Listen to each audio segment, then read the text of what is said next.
Kalau tantangan nikah beda agama itu banyak sekali ya.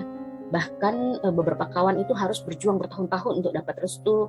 Ada yang berhasil sampai menikah, namun banyak juga yang terpaksa putus di tengah jalan. Ada juga yang mesti berkelok-kelok dulu untuk bisa bersatu. Dan yang tantangan lain dulu itu yang kami hadapi itu banyak menuding ya awal-awal itu pernikahan kami bahwa pernikahan kami ini nggak sah, haram lah gitu. Ada juga yang penasaran atau kepo sama proses pernikahan kami. Bahkan ketika harus mengantarkan undangan pernikahan itu saya harus butuh waktu sedikit lebih banyak karena saya harus menjelaskan lagi nanti ini bagaimana ya, apakah nikahnya secara apa itu harus butuh waktu untuk menjelaskan. Belum lagi tuh kalau ada yang kepo soal agama anak-anak. Kalau saya sih karena saya orangnya cuek ya dan santai, saya kadang buat jadi bercanda aja, jadi joke aja. Saya kadang bilang, wah ntar kita lihat harga kambing dan babi aja ya. Kalau misalnya kambing mahal, ya udah kita baptis. Kalau misalnya babi mahal, ya kita akikah gitu. Biasanya sih yang nanya habis itu kalau saya jawab kayak gitu udah nggak akan nanya lagi gitu. Mungkin dia juga kapok ya, nanya sama saya yang cuek. Belum lagi misalnya kalau ada acara keluarga, misalnya di keluarga saya yang biasanya menyiapkan masakan yang non halal lah yang ada babinya gitu. Jadi itu harus sering-sering mengingatkan bahwa itu harus terpisah masaknya, nggak campur alat masak dan bahan makanan yang ada unsur non halalnya kayak gitu. Tapi kalau menurut saya itu semua harus dikomunikasikan ya secara bersama-sama. Ya syukur-syukur kalau kita dapat pasangan yang humoris. Jadi kayak suami saya selalu jadikan bercanda aja kalau misalnya acara keluarga yang makanannya non halal, dia cuma bilang jangan dibilang dong kan, kalau nggak ditahu nggak apa-apa kayak gitu. Jadi dibawa bercanda aja sih. Jadi santai lah. Karena memang di Indonesia itu kita harus harus kuat ya. Karena kan semua rata-rata di sini kalau di Indonesia disangkut pautkan dengan agama, apalagi politik. Jadi kalau kita baperan bisa berantem tiap saat. Misalnya kalau lagi ada kumpul keluarga terus nggak ada ada yang nggak sengaja bablas bilang, wah itu orang Kristen tuh begini-begini begitu, atau orang Islam tuh suka begini begitu. Jadi kalau kita baperan kan akhirnya jadi ngambek lah, marah atau bisa berantem malahan sama pasangan padahal orang lain yang ngomong gitu. Kalau kami kan udah biasa bawa santai, ketawa, malahan biasanya yang ngomong gitu malah jadi nggak enak sendiri sama kita. Padahal kita sih nggak pernah masukin di hati. Gitu. Rugi juga sebenarnya karena masih banyak hal-hal yang kita pikirin ya daripada hal-hal kayak gitu. Justru kami tuh berantemnya awal-awal itu ya soal remeh-temeh biasa. Misalnya yang entah kenapa suami saya itu nggak pernah bisa naruh handuk dengan baik dan benar di tempatnya.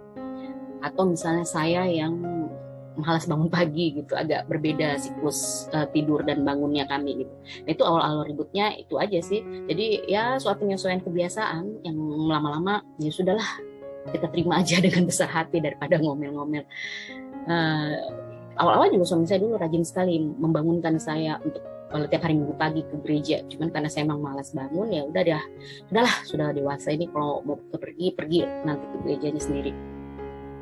Sering juga kadang teman-teman nanya, An gak ikutan sholat atau An kapan pakai hijab gitu ya, karena saya juga cuek, paling jawabnya wah masih suka makan babi nih. Jadi kayak gitu. Sebenarnya yang paling sedih itu justru kalau dikaitkan dengan anak. Pernikahan beda agama kami ini dikaitkan dengan anak. Contohnya misalnya karena kebetulan anak saya itu yang pertama penyandang autistik, sempat saya sedih sekali ketika saya dengar yang bilang itulah akibatnya kalau kamu nikah beda agama, anakmu jadi kayak seperti itu. Ya sedih karena padahal kan banyak anak autis itu yang justru dari pasangan satu agama, yang malah bapaknya pendeta atau ustadz dan segala macam.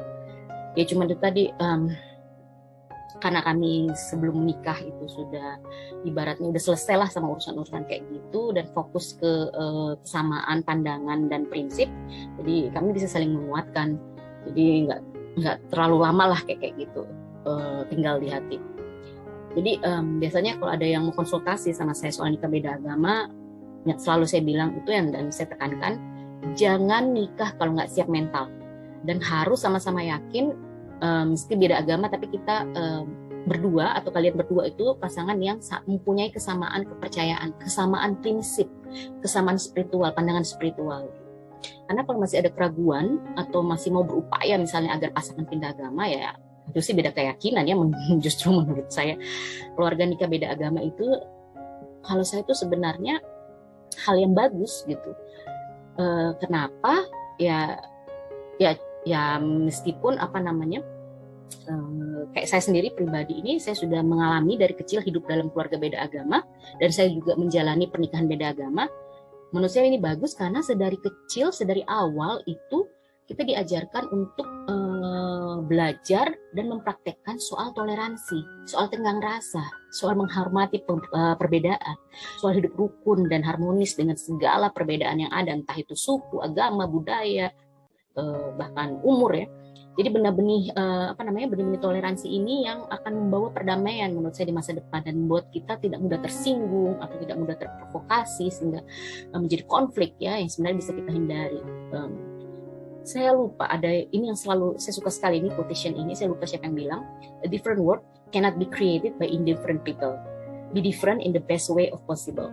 Jadi menjadi berbeda itu anugerah, berbeda itu indah, karena membuat kita belajar banyak hal dan menghargai bahwa agama justru adalah sumber cinta kasih bila kita benar-benar percaya. Jadi itu menurut saya. Terima kasih.